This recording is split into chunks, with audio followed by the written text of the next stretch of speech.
무르익어가는, 그래서 덜도 말고 더도 말고 한가위만 같아라 그런 이야기가 있지 않습니까? 아무튼 우리는 은혜 중에 또 여기저기 오고 가면서 명절을 잘 보내고 다시금 주일날 성전에 모여서 하나님께 예배를 드리고 있습니다. 마음과 뜻과 정성을 다하여 오늘도 드려지는 예배를 통해 하나님이 영광을 받으시고 또 우리 가운데 의의 태양이신 예수 그리스도께서 얼굴을 비춰주시사 은혜와 평강을 내려주시기를 소원합니다. 실상 이 명절은 공휴일이에요. 그렇지만 어른들에게 있어서는 피곤한 날인 것 같아요. 이곳저곳에서 오시는 손님들, 일가 친척들을 맞이해야 하기 때문인 것 같습니다. 그래도 흩어졌던 가족들이 모처럼 모여서 얼굴을 맞대고 오손도손 이야기를 나눌 수 있기 때문에 피곤함을 모르고 또 지내는 것 같습니다. 하나님께서 세워주신 우리 가정과 자녀들 가운데 이로부터 부어주시는 하나님의 은혜와 평강이 그리고 풍성함이 이 가을처럼 날마다 더해가는 은혜가 있기를 주님의 이름으로 축복합니다. 지금 우리는 여호수아 시대를 여호수아 말씀을 통해서 살펴보고 있는데 거슬러서 모세의 시대로 올라가 보게 되면 모세가 지도자로 있었을 때 하나님의 능력으로 이스라엘 백성들이 요단 동편에 있는 아모리 왕 시혼과 또 바산 왕 옥과 싸워서 승리한 경험이 있습니다. 이 승리를 하였을 때 이 소식을 누가 들었느냐? 요단 서편에 있는 사람들이 들었어요. 특별히 여리고성에 살고 있었던 사람들이 들었어요. 그 소식을 들은 여리고 사람들의 반응은 어떠했는가?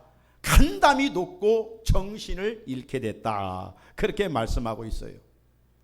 이것은 이미 우리가 2장에서 살펴본 기생 라합의 증언을 통해서 확인할 수가 있는 것이죠. 이 경험은 1세대들이 경험한 사건입니다.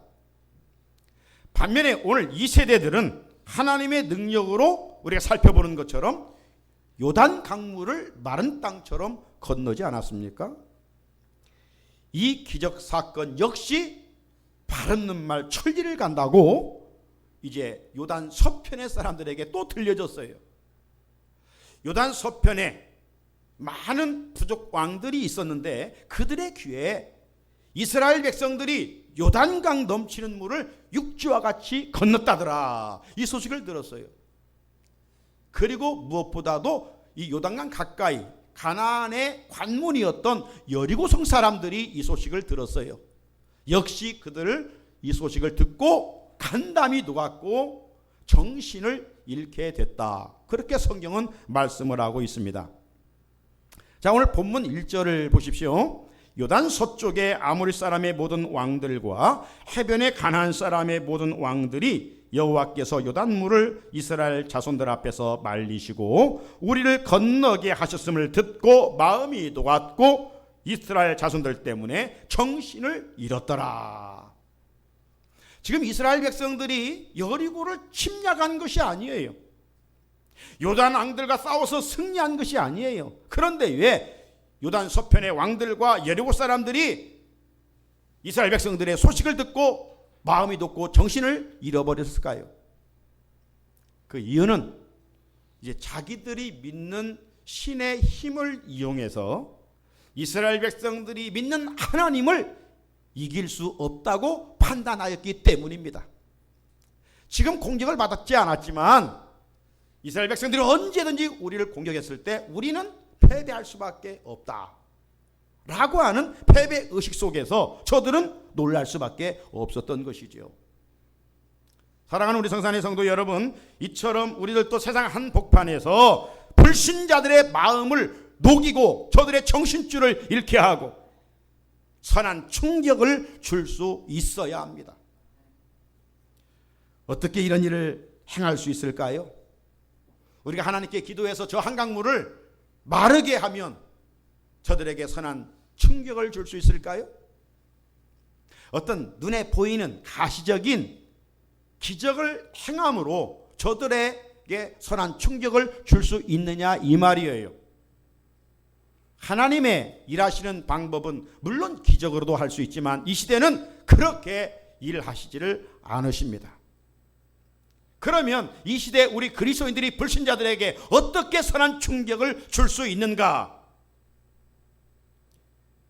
그건 다른 게 아니라 주님 안에서 변화된 내 삶의 모습을 보여줄 때 가능하다 이 말이죠.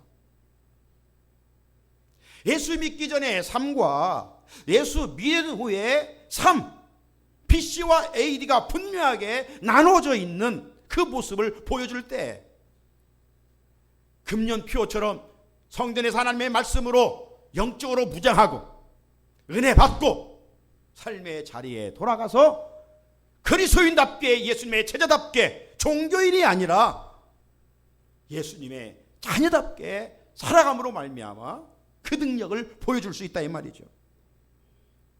자, 그렇다면 그 능력이 도대체 무엇인가? 내가 변화되었는가 변하지 않았는가? 내가 무엇으로 측정할 수 있는가? 두 가지를 말씀드리면 하나는 감사의 삶입니다. 오늘날 곳곳에 원망과 불평의 소리가 가득 차 있습니다. 이런 상황 속에서 우리 구원받고 변화된 그리스도의 삶은 감사의 삶이에요. 끊이지 않는 감사의 삶을 보여줄 때 저들은 선한 충격을 받을 수밖에 없어요. 감사하되 조건적인 감사는 저들도 할 수 있어요. 무엇이 이루어졌기 때문에, 무엇을 갖추었기 때문에, 내 소원이 이루어졌기 때문에 그 감사 정도는 세상 사람들도 할 수 있어요. 그럼 어떻게? 고난 중에도 감사할 수 있어야 돼요. 하박국 선지자가 고난 중에 감사했어요. 믿음의 사람들은 한결같이 고난 중에도 하나님을 의심하지 아니하고 합력하여 손을 이루시는 그 주님을 바라보며 감사를 심었어요. 감사의 삶이 변화된 성도의 모습이에요. 또 하나, 오늘날 이곳저곳에서 들리는 소식은 탄식의 소리, 절망의 소리, 낙심의 소리, 부정적인 소리입니다. 이런 세상 한복판에서 우리 그리스도인들이 기쁘게 살아야 되는 거예요. 기쁘게 살아야 돼요. 기쁘게 사는 것이 변화된 예수님의 제자의 모습이에요. 지난주 우리 찬양 예배 때 마포구청에서 7번째 조이 페스티벌 귀한 축제가 있지 않았습니까? 그때 SBS 악단 단장이신 김정택 장로님이 강사로 오셨지요. 참 은혜도 있고 재미도 있고 웃음도 있고 너무 참 다들 100% 이상으로 만족했던 것 같아요. 근데 이분이 이야기하는 중에 하나가 뭐냐? SBS에서 지금 수십 년간 몸담고 직장생활을 하고 있기 때문에 많은 연예인들을 만난다는 것이죠. 그리고 주변에 많은 사람들을 만나게 되는데 직접적으로 예수 믿으라고 말하지 않는다는 거예요. 그는 기쁨의 모습을 보여준다는 겁니다. 즐겁게 사는 모습을 보여준다는 겁니다. 그러면 상대방이 묻는다는 거예요. 나도 예수 믿으면 그렇게 기쁘게 살 수 있습니까? 그렇다면 나도 예수 믿겠습니다. 그래서 한 사람 전도된 사람도 거기에 데려가지고 국악으로 이렇게 노래를 부르게 한 일도 있습니다. 그렇습니다. 내가 정말 예수를 잘 믿고 변화된 모습이 무엇이냐? 그것은 다른 게 아니라 원망과 불평이 많은 세상 속에서 감사가 넘치고 낙심과 절망의 세상에서 우리가 기쁘게 살아가는 거예요. 우리는 이 땅에 살다 끝날 존재가 아니잖아요. 이 땅의 삶으로 끝난다면 얼마나 허무한 존재입니까? 그러나 우리에게는 영생의 씨앗이 있습니다. 우리는 천국을 소망 가운데 바라보며 살아가는 존재들 아닙니까? 그러므로 비록 광야 같은 세상에서 환난과 고난 중에 있을지라도 우리는 기쁘게 살아가는 모습을 세상 사람들에게 보여주어야 됩니다. 사도 바울은 로마 교회 성도들에게 편지를 보낼 때 로마서 5장 3절에 환난 중에 즐거워하며, 네? 여러분 환난 중에 즐거워하라는 겁니다. 좋은 일 있을 때 즐거워하는 것이야 누가 못하겠어요. 그런데 정말 하나님의 신실하심을 믿는 사람들은 오히려 환난 중에 즐거워한다는 겁니다. 이것이 변화된 그리스도인의 모습이라는 거예요. 근데 우리는 상당히 뛰어난 삶을 살아가는 겁니다. 감사도 고난 중에 감사하고 또 기쁨도 환난 중에 즐거워하는 것입니다. 하나님은 우리들이 세상에서 이렇게 살기를 원하고 계셔요. 우리 모두 성령의 도우심으로 마땅히 감사와 기쁨의 삶을 살아야 되겠지요. 우리 모두 원망과 절망으로 가득한 세상 사람들에게 선한 충격을 주고 살아감으로 말미암아 세상을 아름답게 변화시켜가는 복된 주인공들이 되시기를 주님의 이름으로 축복합니다. 이제 요단강을 다 건넜어요. 지난번 우리가 살펴본 대로 하나님께서 요단강가와 길갈에 12지파의 대표들을 하여금 돌비를 세우라고 하셨지요. 하나님의 행하신 일을 기억하며 영원토록 찾아선선 하나님을 경유하기 위한 목적을 가지고 말입니다. 그런데 이번에 하나님께서 또 여호수아에게 또 한 가지를 명령하신 내용이 오늘 본문에 기록이 되어 있습니다. 그 내용은 할례를 행하라는 겁니다. 할례를 행하라. 2절을 같이 읽어볼까요? 2절입니다. 시작. 그때 여호와께서 여호수아에게 이르시되 너는 부싯돌로 칼을 만들어 이스라엘 자손들에게 다시 할례를 행하라 하시매. 아멘. 이 말씀에 보게 되면 다시 할례를 행하라. 그렇다면 지금 처음 할례를 명한 것이 아니죠. 다시 할례를 행하라. 그러면 왜 다시라고 말하는가? 언제 하나님께서 할례를 명하셨는가? 믿음의 조상 아브라함을 부르시고 아브라함이 99세 때에 할례를 행하도록 하나님이 명령을 내리셨어요. 그래서 아브라함이 할례를 행하지 않았습니까? 창세기 17장 10절로 11절입니다. 너희 중 남자는 다 할례를 받으라. 이것이 나와 너희와 너희 후손 사이에 지킬 내 언약이니라. 너희는 포피를 베어라. 이것이 나와 너희 사이의 언약의 표징이니라 라고 말씀하셨습니다. 할례는 오늘날 남자의 성기에 포피를 자르는 포경수술을 말하는 겁니다.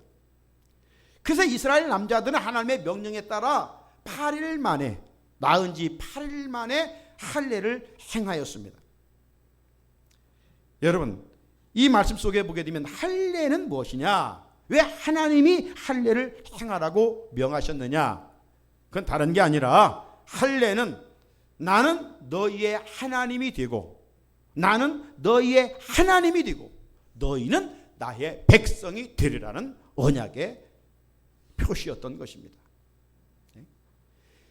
이제 하나님은 우리의 하나님, 그리고 우리는 하나님의 자녀, 이 언약 백성의 표시로서의 할례를 받으라고 하나님이 명령을 하신 거예요. 다른 말로 또 표시해 보면 할례는 옛사람이 죽고 하나님의 언약의 백성이 되는 표시요 증거였습니다. 고로 이스라엘 남자들은 반드시 할례를 받아야 했습니다. 받지 않으면 그 백성 중에서 끊어진다라고 말씀하셨어요. 창세기 17장 14절입니다. 할례를 받지 아니한 남자 곧 그 포피를 베지 아니한 자는 백성 중에서 끊어지리니 그가 내 언약을 배반하였음이니라. 근데 오늘 5절 보시면 이제 1세대들은 다 하나님의 명대로 할례를 받았습니다. 근데 문제는 2세대들입니다. 광야에서 태어난 자녀들입니다. 이들은 할례를 받지를 못하였다라고 말씀하고 있어요. 그래서 하나님은 여호수아에게 부싯돌로 칼을 만들어서 할례를 행하라고 말합니다. 하나님의 명령을 받은 여호수아는 즉시 길갈에서 남자들에게 할례를 행하였습니다. 마침내 이스라엘 백성들은 할례를 통해서 수치가 다 떠나갔고 하나님과 언약 백성으로서의 위치를 새롭게 하게 됐던 것입니다. 사랑하는 성도 여러분, 그렇다면 오늘 본문을 좀 더 깊게 뒷부분과 서로 연결해서 생각해 본다면 하나님이 명령하신 할례를 받으라고 했던 그 시점은 정말 필요 적절한 때인가? 라는 질문입니다. 적절한 시기가 아니었어요.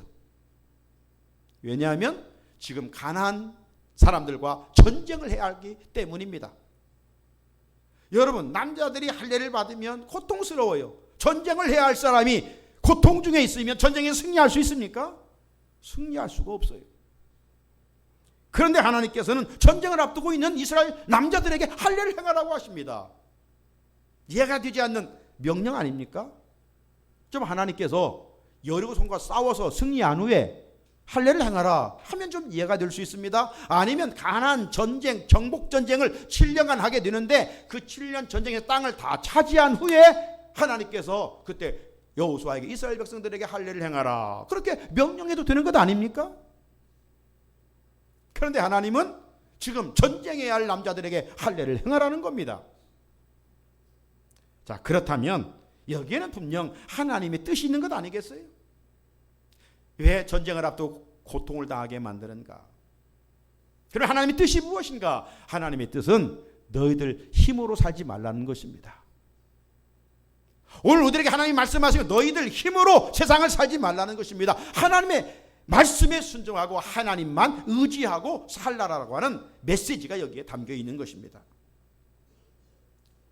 이것은 여호수아 시대 백성들에게만 주신 말씀이 아니라 시대를 초월하여 오늘 말씀을 듣는 저와 여러분에게 주시는 하나님의 거룩한 명령입니다. 이후에 여리고성과 싸워서 어떻게 이겼습니까? 저들이 군사력을 동원하고 작전을 잘 세워서 이겼습니까? 승리했습니까? 아닙니다. 하나님의 명령대로 순종해서 승리했습니다. 하나님께서 여호수아에게 여호수아야 여리고성을 6일 동안 하루에 한 바퀴씩 돌아라. 그리고 7째 날은 7바퀴를 돌아라. 전쟁과는 아무 상관없는 이야기입니다. 그런데 하나님의 말씀에 여호수아가 그 백성들과 더불어 순종했더니 마침내 여리고성이 무너지게 되지 않았습니까? 사랑하는 성도 여러분, 하나님은 이스라엘 백성들에게 전쟁을 앞두고 이해할 수 없는 명령을 하셨습니다. 그 명령 앞에 똑똑한 채 하고 하나님 어떻게 그럴 수 있단 말입니까? 지금 전쟁을 해야 되는데 싸워야 할 남자들이 할례를 받으면 어떻게 싸우게 되겠습니까? 우리에게 패배 의식을 안겨주려고 하십니까? 아마 항의했을 거예요. 인간적인 생각은 그게 지극히 정상이에요. 이처럼 오늘날도 하나님 우리에게 이 강단을 통해서 이해할 수 없는, 때로는 내 이성과 충돌할 수밖에 없는 말씀들을 들려주고 계십니다. 이것은 우리를 하나님이 시험하기 위함입니다. 테스트하기 위함입니다. 예를 들어서 오늘 현대인들의 삶은 특징이 뭐냐? 분주함입니다. 분주함이에요. 오라고 하는 데는 없어도 갈 곳은 많은 이들이 현대인들의 삶의 특징이에요. 그런데 하나님은 주일날 성전에 와서 주일 성수하라고 말씀합니다. 날을 구별하고 시간을 구별하라고 하나님이 명령하십니다. 또 요즘 얼마나 힘듭니까? 경제적으로 참 힘들어요. 어려운 소식이 곳곳에서 들려오고 있습니다. 그런데 하나님은 우리에게 온전한 11조를 드리라고 말씀하고 있어요. 어제 설교 준비하고 있는데 군에 갔던 주여비가 또 해군 복장을 딱 하고 멋있게 하고 나타났더라고요. 야, 지난번에도 왔는데 이번에 또 추석을 맞아서 왔네. 물어봤어요. 언제 기대하니? 하니까 오늘 늦게 기대한대요. 어제 말로. 그래 내일 교회를 못 오니까 오늘 교회를 왔는데 온 목적이 뭐냐? 하나님께 11조를 드리기 위해서 왔대요. 야, 그 이제 하사 한 달간 이제 훈련 받았어요. 그래서 궁금해서 너 얼마 받아? 210만 원 받았대. 예? 그래서 21만 원 딱 준비해가지고 하나님께 11조 드리러 왔대. 할렐루야. 예. 하나님이 그 모습을 보고 얼마나 감동했어요. 그래서 제가 간절히 기도한 주여봐, 하나님 사랑하고 이웃 사랑하라. 이웃 사랑은 부모님 사랑이 최고다. 그 너는 군인이니까 군인을 사랑하라. 나라를 사랑하라. 예. 그리고 몸 관리를 철저히 하라. 네 가지 부탁하면서 어제 이제 또 기대를 했어요. 자, 아무튼 힘든 때 하나님 우리에게 11조를 드리라는 거예요. 또 살다 보면 이런저런 일로 인하여서 참 미운 사람이 있어요. 꼴 보기 싫은 사람이 있어요. 좀 그 사람 안 보면 좋겠는데 하나님은 우리에게 이 강단을 통해서 사랑하라고 명령하셔요. 사랑하라.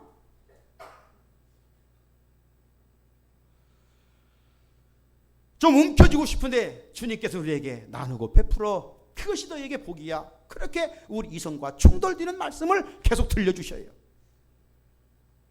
나는 좀 편하게 살고 싶은데 섬기라고 말씀합니다. 섬기라. 이게 주님의 마음이다. 주님의 제자의 마음이다. 나 혼자 조용히 교회 다니고 싶은데 주님은 전도하라. 나가서도 좀 전도해. 내 증인이 되어다오. 명령하십니다. 여러분, 이런 말씀들은 내 이성과 충돌되는 이야기 아닙니까? 내 본성을 거스르는 말씀들이에요. 그러게 주님의 명령은 내 이성으로는 감당할 수가 없어요. 성령이 없는 세상 사람들은 그렇게 예수 믿는 사람들을 이해 못하는 거예요. 이렇게 좋은 날 들고 산으로 놀러가지 연휴 계속 쉬지. 피곤한데 왜 교회가 왜 헌금해? 이해를 못하는 거죠. 그러므로 성령님의 절대적인 도우심이 우리에게는 필요합니다. 그래야 어떤 말씀을 주시든지 우리가 기쁨으로 순종할 수가 있어요. 기쁨으로. 우리는 고백합니다. 예수님은 주인이시고 나는 그분의 종이라고. 그러면 종은 주인의 말씀에 철저하게 순종하는 것이 옳지요. 여호수아는 하나님 앞에서 종이었습니다. 그래서 하나님이 어떤 말씀을 하시는지 예, 그렇게 하겠습니다. 그래 전쟁을 앞두고 있지만 이해가 되지 않지만 하나님이 하시는 명령 앞에 예하고 남자들에게 할 일을 행했던 거예요. 근데 그 결과는 놀라운 은혜가 주어졌습니다. 저들에게 있던 수치들이 다 떠나게 됐는데 9절을 읽어볼까요? 9절입니다. 시작.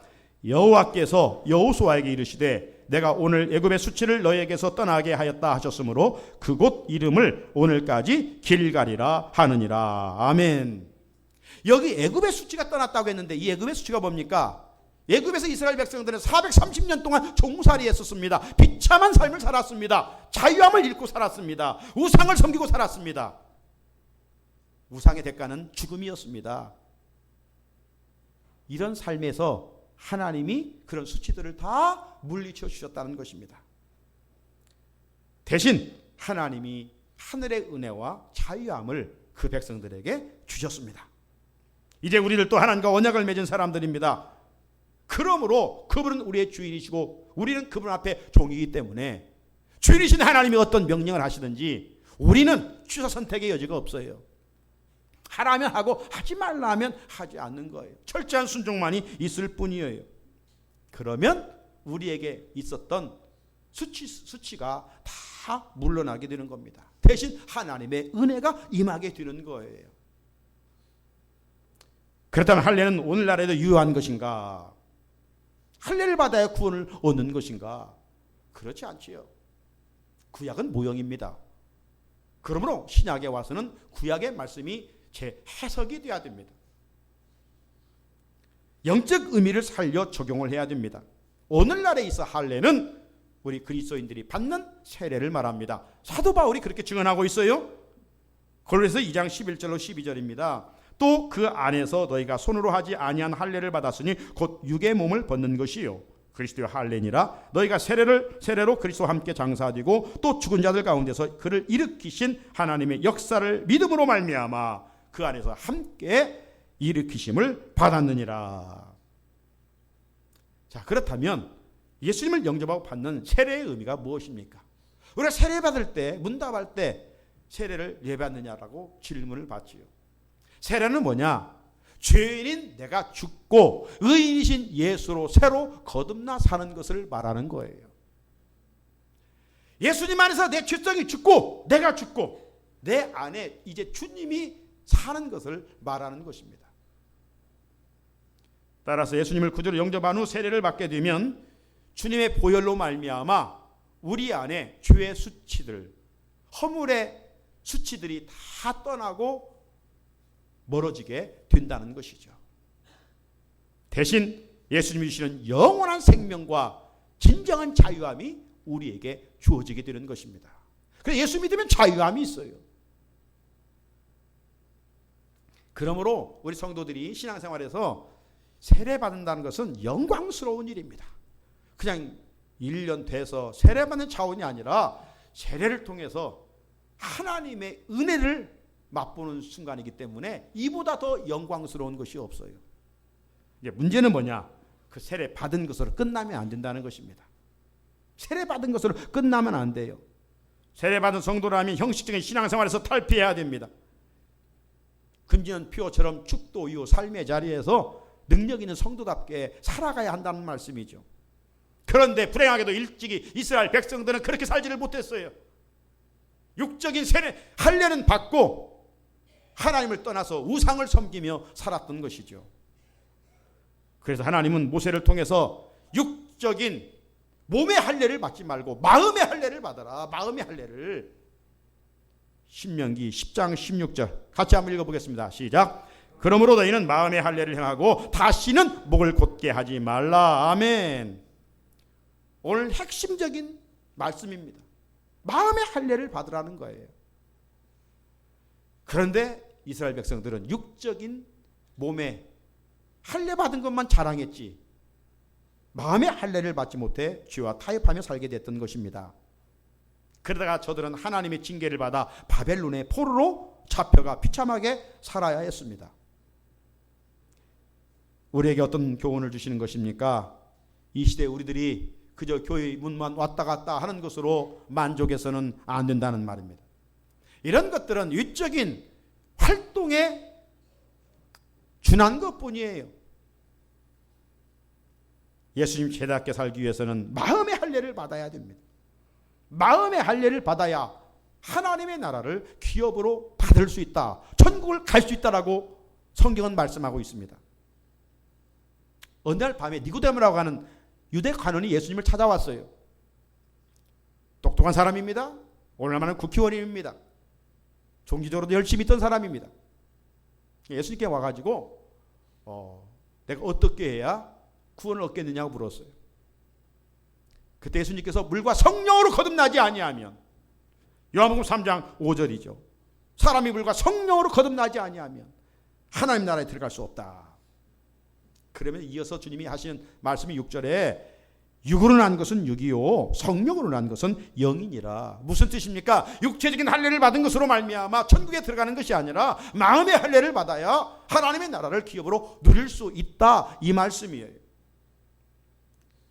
그런데도 율법주의자들은 모세의 법대로 할례를 받아야 한다고 강조했습니다. 그래서 답답해서 사도 바울이 고린도서 7장 18절 19절에서 이렇게 말씀합니다. 할례자로서 부르심을 받은 자가 있느냐? 무할례자가 되지 말며. 이건 유대인들을 향해서 하는 말이고, 그 다음엔 무할례자로서, 이거 이방인에게 하는 무할례자로서 부르심을 받은 자가 있느냐? 할례를 받지도 말라. 할례 받는 것도 아무것도 아니고 할례 받지 아니하는 것도 아무것도 아니로되 오직 하나님의 계명을 지킬 따름이니라. 아멘. 하나님의 계명, 하나님의 말씀을 따라 사는 것이 귀한 것이다. 이것이 진정한 할례다. 참 할례다. 그렇게 말씀하고 있습니다. 육적인 할례를 받았던 1세대들은 광야에서 다 죽고 가나안에 들어가지 못했지 않습니까? 여호수아와 갈렙, 믿음의 사람, 하나님만 의지했던 두 사람만 1세대에서 가나안에 들어갔어요. 오늘날도 천국에 들어갈 수 있는 사람이 누구냐? 교회문 왔다 갔다 하는 것이거나 그저 주여 주여 하는 자가 아니라 하나님의 뜻대로 행하는 자, 주님의 보혈로 죄씻음을 받고 마음의 할례를 받은 사람이 하나님의 나라를 기업으로 누릴 수 있다라고 성경은 우리에게 말씀해 주시고 있습니다. 사랑하는 성도 여러분, 하나님은 우리들이 세상에서 평범하게 살기를 원치 않으십니다. 선한 충격을 주며 살기를 원하십니다. 어떻게 선한 충격을 줄 수 있어요? 그 강력한 무기, 비결이 무엇입니까? 그것은 감사와 기쁨입니다. 광야 같은 힘든 인생길이지만 내가 예수 믿었 존재이기에 주의 명령에 따라 감사하고 기뻐하며 살아가야 됩니다. 그러면 그 모습이 저들을 정신줄을 녹여 변화되어 저들도 죽게 돌아와 구원받는 역사가 일어나게 됩니다. 하나님이 원하시는 것은 육체의 할례가 아닙니다. 종교적인 행위가 아닙니다. 위적인 신앙생활의 그 모습들이 아닙니다. 마음의 할례입니다. 말씀으로 거듭나야 됩니다. 예수 안에서 나는 죽고 내 안에 예수 그리스도가 살아 역사해야 됩니다. 그게 바로 진정한 변화의 모습입니다. 이런 복된 삶을 누리는 비결이 뭔가? 지난번 전교인 수련의 주제처럼 성령과 말씀의 지배를 받을 때만이 가능한 것입니다.